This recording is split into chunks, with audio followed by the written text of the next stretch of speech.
அன்பானவர்களே, அஸ்ஸலாமு அலைக்கும். மனிதர்கள், குறிப்பாக எமது சமூகம் எதிர்நோக்குகின்ற பிரச்சனைகளில் ஒன்று, கவலைப்பட வேண்டிய ஒரு விடயம் நோய் நொடிகள் சம்பந்தப்பட்டது. எமது சமூகத்திலே பல வகையான நோய்களை நாங்கள் பார்க்கின்றோம். ஆபத்தான பல நோய்களை பார்க்கின்றோம். அதாவது இதய அடைப்பு, கிட்னி ப்ராப்ளம் போன்ற பல நோய்களை நாங்கள் பார்க்கின்றோம்.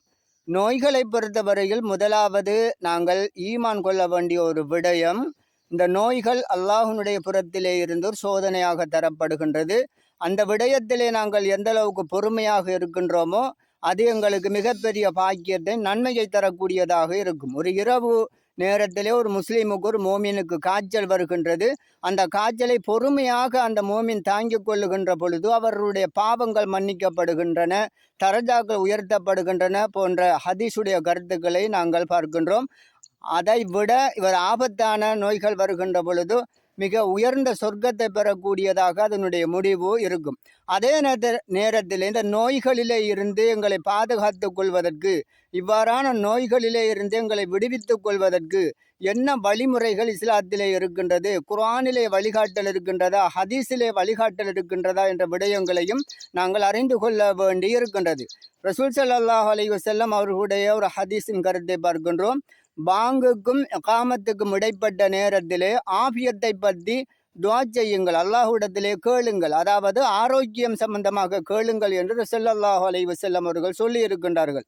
அல்லாஹு தஆலா தந்திருக்கின்ற நியாமத்துக்களிலே உயர்வான ஒரு நியாமத்து தான் ஒரு மனிதனுக்கு, ஒரு முஸ்லீமுக்கு, ஒரு மோமினுக்கு தரப்பட்டிருக்கின்ற ஓய்வு நேரமும் ஆரோக்கியமும். எனவே இஸ்லாமே அதை தெளிவாக சொல்லி இருக்கின்றது, மிகப்பெரிய நியாமத்துக்கள் என்று சொல்லி. ஆகவே அந்த நியாமத்துக்களை நாங்கள் பாதுகாத்து கொள்ள வேண்டும். குறிப்பாக அந்த நியாமத்துக்களுக்கு நன்றி செலுத்தக்கூடியவர்களாக இருக்க வேண்டும்.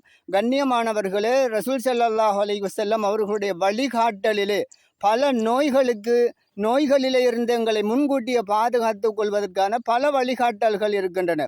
ஸல்லல்லாஹு அலைஹி வஸல்லம் அவர்களுடைய அன்றாட சுன்னத்துக்களை நாங்கள் பின்பற்றுகின்ற பொழுது இந்த நோய்களிலிருந்து எங்களை பாதுகாக்கக்கூடியதாக இருக்கும். குர்ஆனை புரட்டி பார்த்தால் தெரியும், உலமாக்கள் மூலமாக நாங்கள் அறிந்து கொள்ள வேண்டி இருக்கின்றது. பல நோய்களுக்கு நிவாரணமாக குர்ஆனுடைய பல முக்கியமான ஆயத்துக்கள், சூறாக்கள் இருக்கின்றன. குறிப்பாக அல்ஹம்து சூரா, ஃபாத்திஹா சூரா இருக்கின்றது. அது மிகப்பெரிய ஆபியத்துக்கான நோய் நிவாரணத்துக்குரிய ஒரு சூறாவாக இருக்கின்றது. இவ்வாறு பல சூறாக்கள் இருக்கின்றன, பல துஆக்கள் இருக்கின்றன, பல ஔராத்துக்கள் இருக்கின்றன. அவற்றை நாங்கள் கடைப்பிடிக்க வேண்டி இருக்கின்றது. அன்றாட சுன்னத்துக்களையும் நாங்கள் பேண வேண்டி இருக்கின்றது.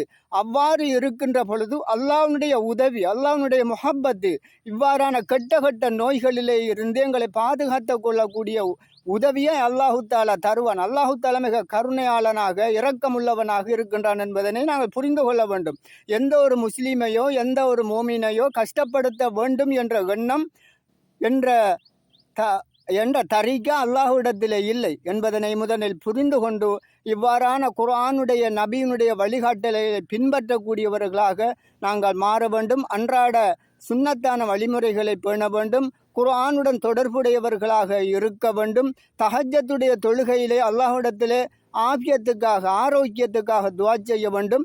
அதே போன்று பாங்குக்கும் இகாமத்துக்கும் இடைப்பட்ட 5 நேர இருக்கின்றன, 5 வேளைகள டைம்கள், 5 சந்தர்ப்பங்கள் ஒரு நாளையிலே எங்களுக்கு கிடைக்கின்றது. அந்த நேரத்திலே ஆரோக்கியத்துக்காக அல்லாஹ்விடத்திலே நாங்கள் துஆ செய்ய வேண்டி இருக்கின்றது. இவ்வாறான வழிமுறைகளை, மார்க்கம் சொல்லுகின்ற வழிமுறைகளை நாங்கள் பின்பற்றுவதற்கு முதலிடம் கொடுங்கள். பௌதிக ரீதியான, சடத்துவ ரீதியான சிந்தனைகள், வழிகாட்டலுக்கு முன்பாக குர்ஆன், சுன்னா என்ன சொல்லி இருக்கின்றதோ அந்த வழிமுறைகளை நாங்கள் பின்பற்றுவதன் மூலமாக நாங்களும் இந்த நோய்களிலிருந்து பாதுகாப்பு பெறலாம்.